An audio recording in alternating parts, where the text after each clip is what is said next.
गया। ओके बच्चों, last class में हम लोग बात कर रहे थे degree of dissociation and dissociation constant पे। इसके बाद हम लोग बात करेंगे बच्चों Kohlrausch law. What is the Kohlrausch law? Actually, by using this law, we can find the limiting molar conductance of an electrolyte or of a solution. So how? So according to the Kohlrausch law, the limiting molar conductance of an electrolyte is equal to the sum of molar conductance of all the ions produced by 1 mole electrolyte. Once again, according to this law, limiting molar conductance of an electrolyte is equal to sum of molar conductance of all the ions produced by 1 mole electrolyte. For example की बात करते हैं बच्चों यहाँ पे molar conductance of NaCl. So molar conductance of NaCl can be found by the sum of molar conductance of sodium and the chloride ions like this. Molar conductance of sodium ion plus molar conductance of chloride ion. इसके बाद बच्चों हम बात करते हैं molar conductance of sodium sulphate. तो ये होता है मोलर कंडक्टेंस ऑफ सोडियम। बेटा यहाँ पे टू एटम है तो 2 से मल्टीप्लाई कर देंगे, plus molar conductance of sulphate ion, ये होता है। इसके बाद हम एक एग्जांपल और लेते हैं, molar conductance of aluminium sulphate. तो ये आ जाएगा molar conductance of aluminium plus 3। बच्चों यहाँ पे 2 मोल है तो 2 से मल्टीप्लाई कर देंगे, plus molar conductance of sulphate ion. तो अब तो यहाँ बेटा 3 मोल है, यहाँ पे हम 3 से कर देंगे। So by this way we can find the limiting molar conductance of an electrolyte. Actually the molar conductance of ions are given in question. जब इस टॉपिक पे क्वेश्चंस पूछेगा तो आयंस के मोलर कंडक्टेंस दिया रहेगा, ठीक है। चलिए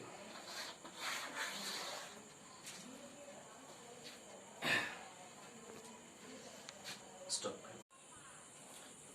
हेलो बच्चों, अब चलते हैं हम नेक्स्ट टॉपिक पे। नेक्स्ट टॉपिक है बच्चों इलेक्ट्रोलाइटिक सेल। इस चैप्टर के स्टार्टिंग मैंने बताया था कि cell, what is a cell और बैटरी। तो both are source of energy and on the basis of the energy convergence cells 2 तरह का था। पहला था इलेक्ट्रोकेमिकल सेल, जिसमें क्या था केमिकल एनर्जी इलेक्ट्रिकल एनर्जी में चेंज हो रहा था। नेक्स्ट पॉइंट है बच्चों इलेक्ट्रोलाइटिक सेल। ये क्या करता है, क्या इलेक्ट्रिकल एनर्जी को केमिकल एनर्जी में चेंज करता है। तो this change electrical energy to chemical energy, हम शॉर्ट फॉर्म यूज कर रहे हैं। सो दिस सेल बेटा सो बच्चों this cell convert electrical energy to chemical energy. जैसे मैंने शॉर्ट फॉर्म यूज किया है, डबल ई का मतलब यहाँ पे इलेक्ट्रिकल एनर्जी और ये है केमिकल एनर्जी, ठीक है। बेसिकली ये सेल कहाँ यूज होता है? Actually this cell use in the purification of impure metal. अगर मुझे इम्प्योर मेटल को प्योर में कन्वर्ट करना है तो मैं इस सेल का यूज करता हूँ। आइए इसके हम कंस्ट्रक्शन की बात करते हैं। जैसे हम एक एग्जाम्पल लेते हैं,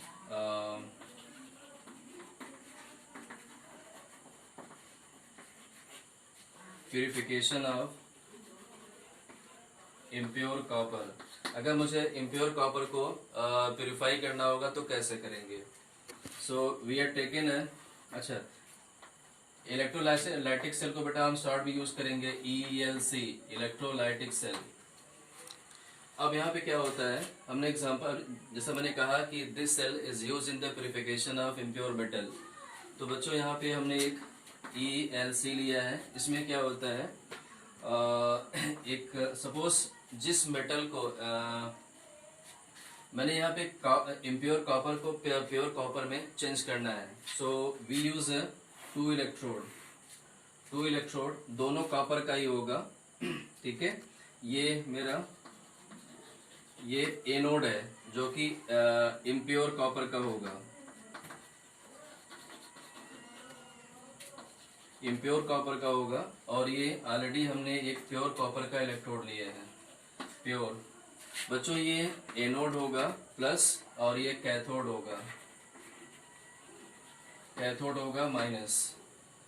अब यहाँ पे इस सेल में बेटा जिस मेटल का इलेक्ट्रोड है उसी का हम सोल्यूशन ऐड करेंगे। जैसे कॉपर का इलेक्ट्रोड है तो यहाँ पे कॉपर सल्फेट ले लेंगे या कॉपर क्लोराइड ले लेंगे, कोई भी ले सकते हैं। तो ये रहा। अब हम इसको बेटा क्या करेंगे, एक बैटरी से जोड़ देंगे। जैसे मैंने कहा कि this cell convert electrical energy to chemical, तो यहाँ पे एक बैटरी का इस्तेमाल करते हैं। ये बैटरी का पॉजिटिव पोल इसके पॉजिटिव से और नेगेटिव पोल इसके नेगेटिव से ऐड करेंगे। तो ये था बच्चों अरेंजमेंट। यहाँ से करंट पास होगा, यहाँ पे केमिकल रिएक्शन होगा। अब इलेक्ट्रोड पे कौन कौन सा रिएक्शन होता है वो देख लेते हैं। जैसे मैंने कहा बेटा, यहाँ जो हमने सोल्यूशन यूज किया है ये कॉपर सल्फेट का है। अब इन दोनों इलेक्ट्रोड पे क्या रिएक्शन होगा, तो टॉपिक हम बात करेंगे इलेक्ट्रोड रिएक्शन। अब सभी को पता है बच्चों कि एनोड पे हमेशा ऑक्सीडेशन होता है, और हमने ये जो एनोड है वो इम्प्योर कॉपर का लिया है। तो ऑक्सीडेशन की वजह से बेटा यहाँ पे क्या होगा, जो कॉपर होगा ऑक्सीडाइज होके सोल्यूशन में आ जाएगा, और जो बेटा ऑलरेडी सोल्यूशन में कॉपर होगा अब यहाँ से मूवमेंट करके चला जाएगा कैथोड पे। इसमें जो इम्प्योरिटी होगा बच्चों नीचे बैठ जाएगा, जिसे हम क्या कॉल करते हैं, एनोड मड। क्या कॉल करते हैं, एनोड मड। तो बात कर रहे थे बच्चों यहाँ पे इलेक्ट्रोड रिएक्शन का। इलेक्ट्रोड रिएक्शन में सबसे पहले हम बात करेंगे यहाँ पे एनोड रिएक्शन। एनोड पे क्या रिएक्शन होगा, कॉपर ऑक्सीडाइज टू कॉपर +2। इसके बाद कैथोड रिएक्शन। कैथोड रिएक्शन में क्या होगा, अब ये कॉपर आयन बेटा यहाँ मूव करेगा, तो copper ion reduce to copper. तो ये रहे इनके इलेक्ट्रोड रिएक्शन। ठीक है बच्चों।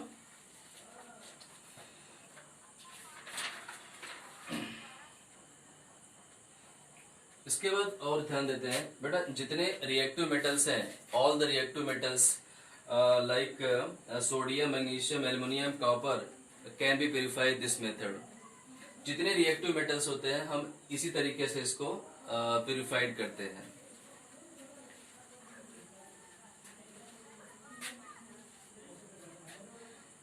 ठीक है बच्चों, तो हम नेक्स्ट टॉपिक पे चलते हैं।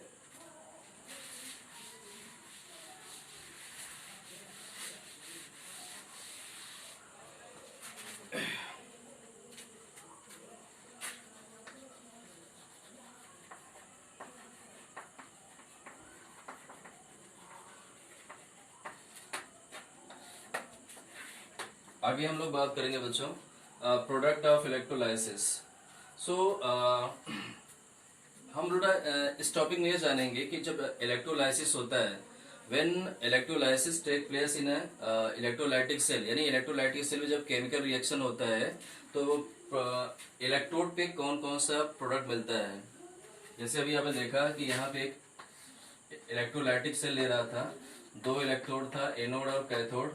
तो जब इलेक्ट्रोलाइसिस होता है तो एनोड और कैथोड पे क्या क्या मिलेगा, ये कैसे डिसाइड करेंगे। तो product of electrolysis, actually during electrolysis in electrolytic cell, product पे इलेक्ट्रोड पे क्या क्या मिलेगा बच्चों, ये डिसाइड करता है 3 फैक्टर पे। पहला फैक्टर है बेटा नेचर ऑफ इलेक्ट्रोड।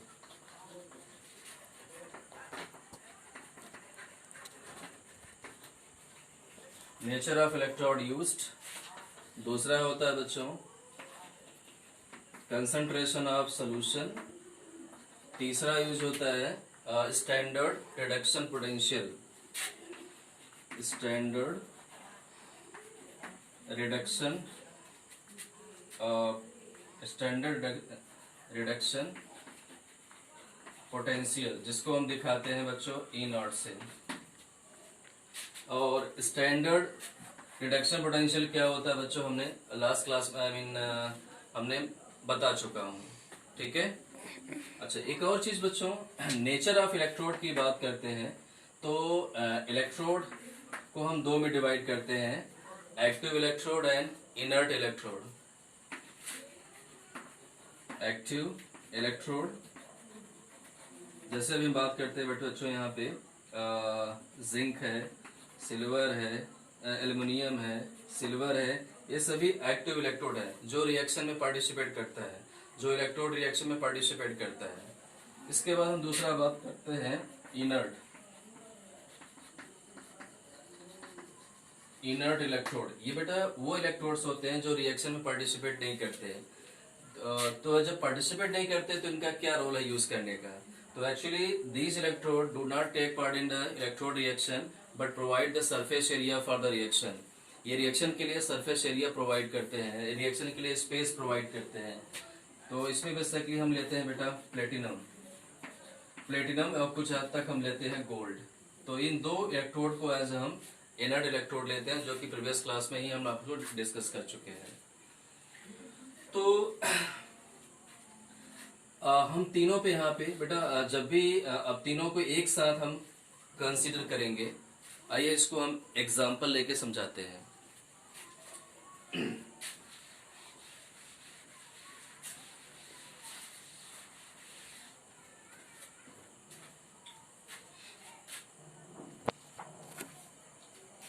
पहला पॉइंट लेते हैं बेटा एग्जांपल में, पहला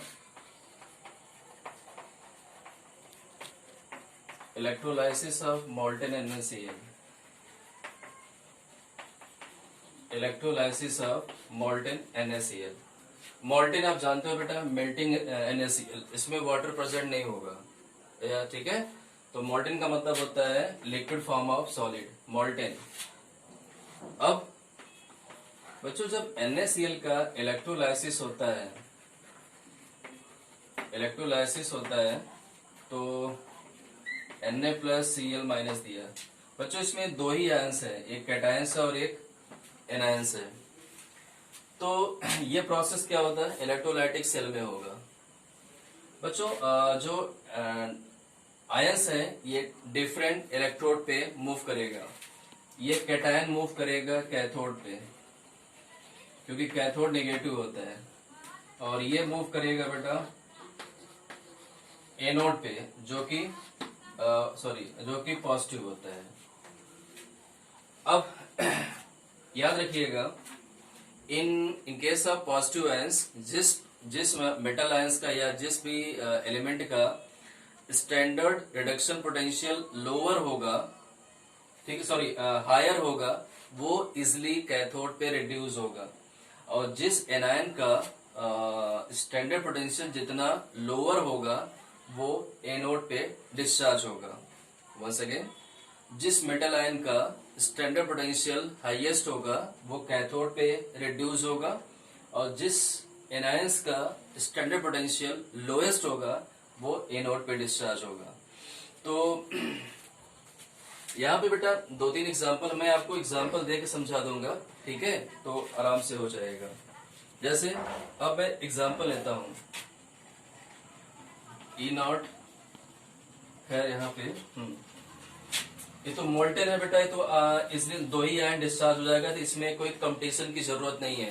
कंपटीशन तब होता है जब more than one positive ion होता है और more than one negative ion होता है। अब हम यहाँ की बात करेंगे, तो बेटा ये कैथोड पे मूव करेगा।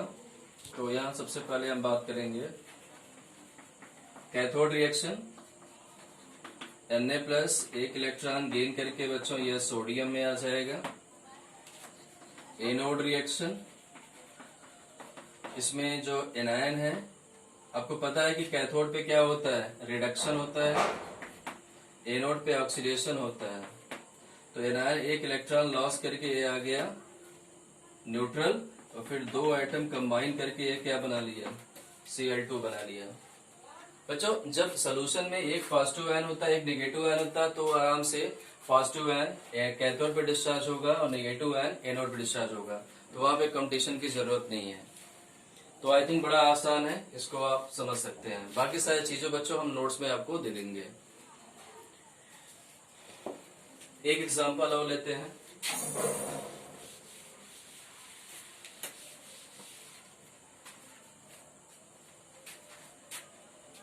एग्जांपल नंबर 2 लेते हैं।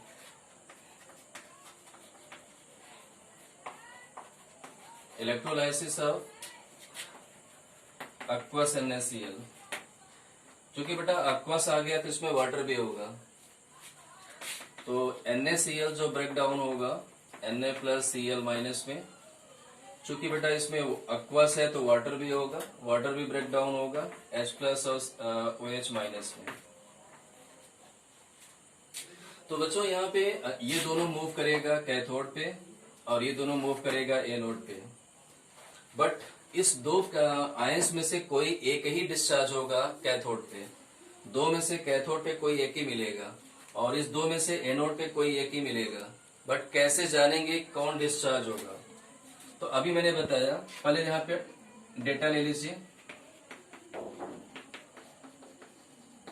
स्टैंडर्ड पोटेंशियल ऑफ सोडियम है बेटा यहाँ -2 पॉइंट, सोडियम का होता है -2.71 वोल्ट, जबकि बेटा यहाँ पे H प्लस का होता है, हाइड्रोजन का आपको पता है 0.0 वोल्ट। इसके बाद दो और लेते हैं। ई नॉट यहाँ पे क्लोराइड 1.36 वोल्ट और यहाँ पे हाइड्रोक्साइड है दैट इज 1.23 वोल्ट। ये रहा।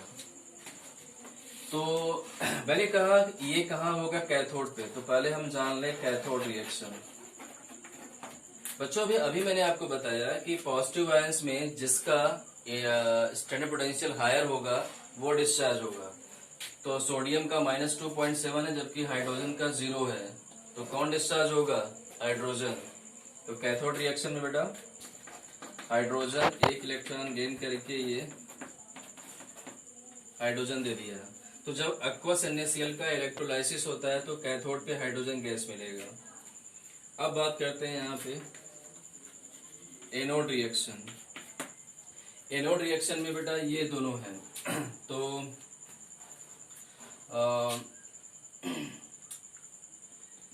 Cl माइनस का 1.36 वोल्ट है, हाइड्रोक्साइड का 1.23 वोल्ट है।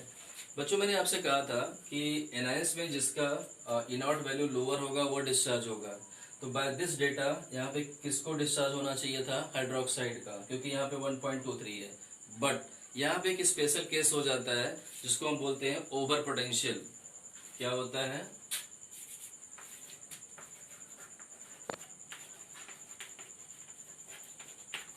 ओवर पोटेंशियल या इसको हम बोलते हैं ओवर वोल्टेज। ओवर पोटेंशियल या ओवर वोल्टेज क्या होता है? So actually some electrode reaction seems to be very very slow. कुछ इलेक्ट्रोड रिएक्शन जो कि बहुत स्लो होते हैं, तो उसको और स्पीड देने के लिए हम एक्स्ट्रा वोल्टेज देते हैं। इसी को हम बोलते हैं ओवर पोटेंशियल या ओवर वोल्टेज। फिर से एक बार, some electrode reaction looking very slow, so to make it faster we provide some extra voltage और पोटेंशियल, जिसको हम क्या बोलते हैं?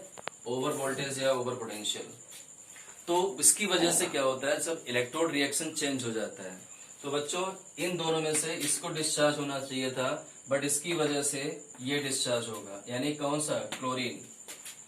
तो क्लोरीन 1- एक इलेक्ट्रॉन लॉस करेगा, ये चेंज होगा हैलाइड आयन में, दो हैलाइड आयन कंबाइन करके क्या बना लेगा? Cl2। तो बच्चों जब aqueous NaCl का इलेक्ट्रोलाइसिस होगा तो हमारा कैथोड पे मिला हाइड्रोजन और एनोड पे मिला क्लोरीन। रिमेन क्या आयन बचा? ये डिस्चार्ज हो गया, सॉरी ये डिस्चार्ज हो गया, ये डिस्चार्ज हो गया। यहाँ सोडियम बचा और हाइड्रोक्साइड।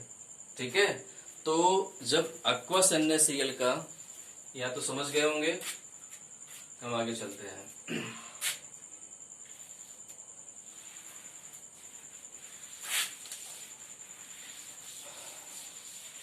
तो बच्चों जब aqueous NaCl का इलेक्ट्रोलाइसिस होगा तो नेट रिएक्शन क्या होगा? नेट रिएक्शन, तो NaCl प्लस वाटर, इसी को बोलते हैं aqueous NaCl, also call the brine solution. Brine solution जब इसका इलेक्ट्रोलाइसिस होगा तो हमें देखा कि कैथोड पे हाइड्रोजन मिल रहा था, एनोड पे क्लोरीन मिल रहा था, बचा क्या, सोडियम एंड हाइड्रोक्साइड, ये क्या बन जाता है, सोडियम आइड। This is the product obtained during electrolysis of NaCl।